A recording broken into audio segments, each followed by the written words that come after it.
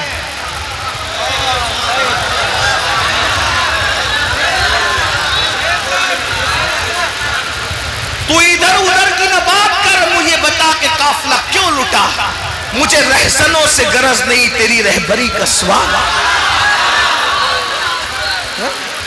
ارے یہ مائک سنبھالنا بھی عبادت نہیں رہا اتنا, ماشاءاللہ یہ تو تجارت بن گیا. فنکاروں کی جگہ ہو گئی، یہ فن ہو گیا، یہ بچوں کو پالنے کا سبب ہو گیا۔